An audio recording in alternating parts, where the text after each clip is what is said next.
welcome back to my YouTube channel. My name is Kiril and today we are going to be making Ukrainian Easter bread.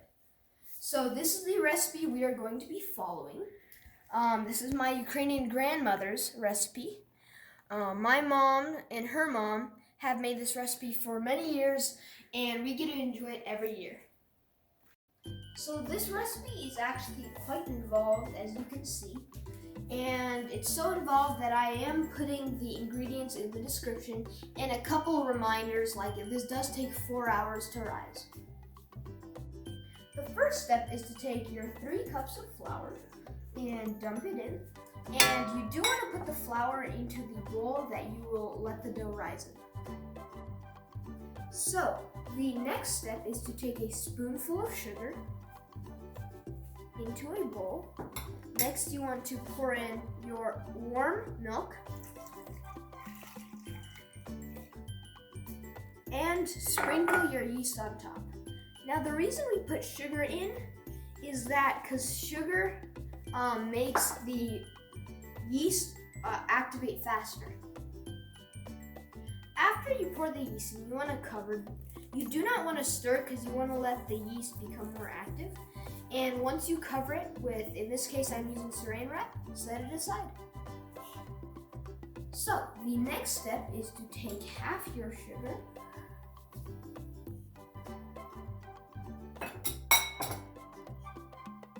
and your 6 egg yolks. Next, you want to combine them. You do not want to whip it, but you just want to combine them. So this is the consistency that you should have. So like a thick mixture. There are 2 things you can do while your yeast is rising. You can soften your butter and prepare your raisins. To prepare your raisins, you need to soak them in hot water for a couple of hours in advance. And this makes them absorb the moisture because they are dry raisins and stops them from being so hard. The next step is to take our raisins and sift out all the water and leave out all the raisins. And after this, you want to take the raisins and pour them out and pat them down dry. So in this case, I have 2 paper towels that I'm just gonna kind of put and just try to dry them out. As we can see, the yeast is now active and it has made the saran wrap that we have put on it very tight. And so this is how it should look on the inside. It kind of looks like a sand desert dunes. While we're waiting for the yeast to rise, you can prepare your forms. My grandmother liked very tall bread, so we use metal cans. Now, for the metal can, we cut out just a strip of parchment paper that we then circle up inside the can, and on the bottom, you want to place a circle of more parchment paper. You can also use a can like this, and you can just cut out a square, and if it comes off in pieces, you can just put it together like that and then cut off the axis.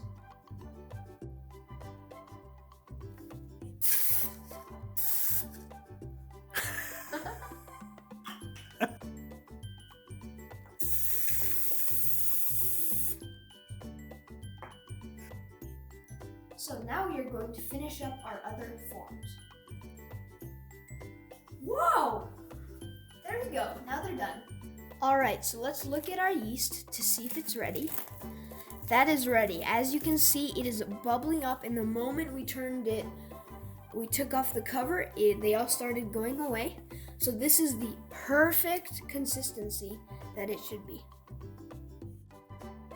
As you can see, we have our flour here. And we made a well inside the flour. And next you want to mix it in with all of our ingredients except for the raisins. So like we're gonna add in the yeast mixture, and then we're just gonna mix. And while that's mixing, every couple of minutes add in another ingredient.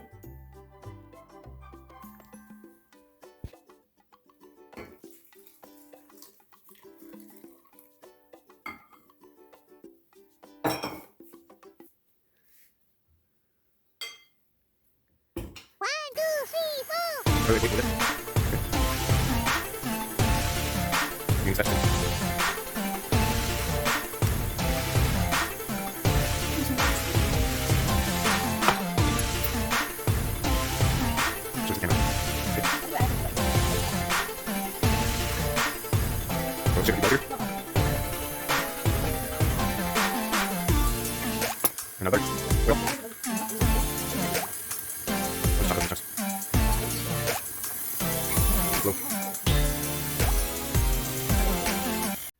A good tip is to add in your first 3 cups and mix all the other ingredients in, and then put in the other 3 cups, and then mix.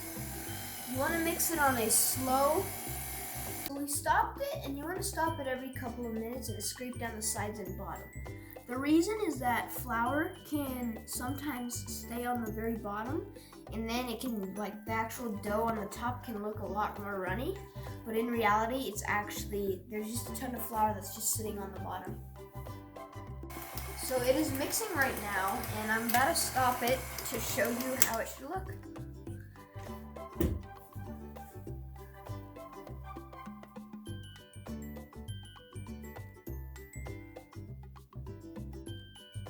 Next, you want to clean the hook of all the dough, cover it, and put it in a warm place to rise for the next 4 hours.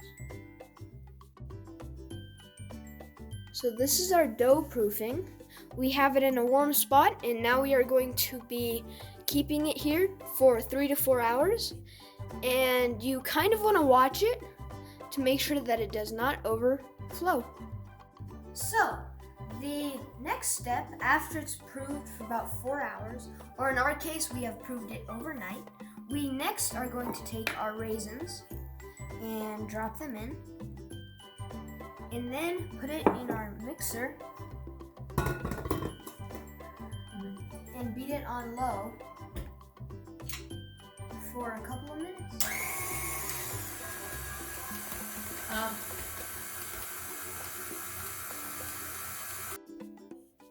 So we finished mixing, and this is how the end result should look.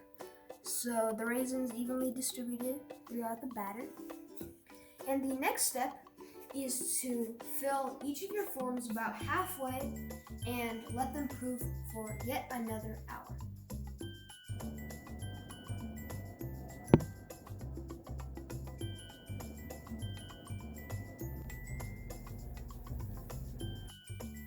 So while making the bread, we only use the yolks. So if you still have the whites of the eggs, in this case we use 2 of them, with half a cup of confectioner's sugar to make this sort of glaze to go on the Easter bread. So yeah, just mix it together.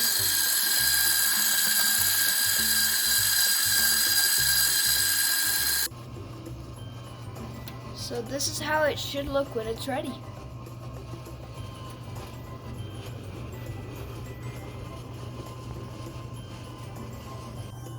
Here's the rest of our dough, and it's proofing in the bottom oven. This is the Easter bread. It just came out of the oven. Since it was smaller, it came out of the oven faster. But right now would be the time to put on the white cream. But I kind of like how there's cracks in it. So I'm just gonna let it cool for a while and then enjoy. So these are our 2 breads right out of the oven. So, well, we did have them cool for a little, but now we are going to take this knife and kind of pull it around the edge.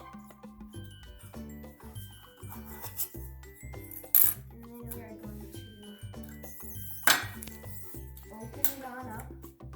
And there you go.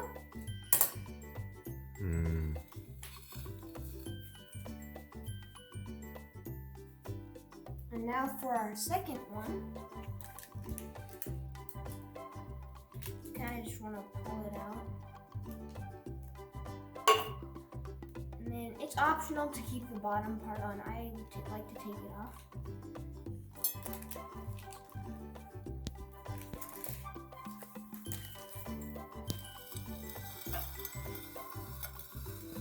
So we are about to enjoy this bread. So I'm going to chop a piece out of it.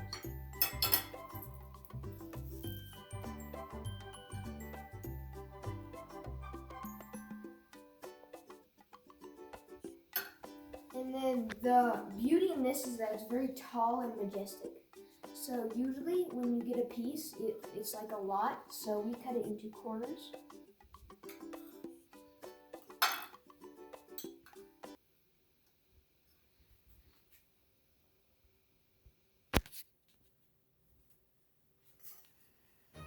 Alright, so now this is a handheld food, so now enjoy. Mmm.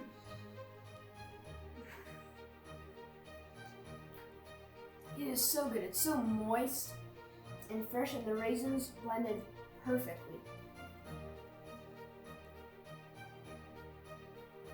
Mmm. The cream on this one is amazing. This is a really good recipe and you should try it.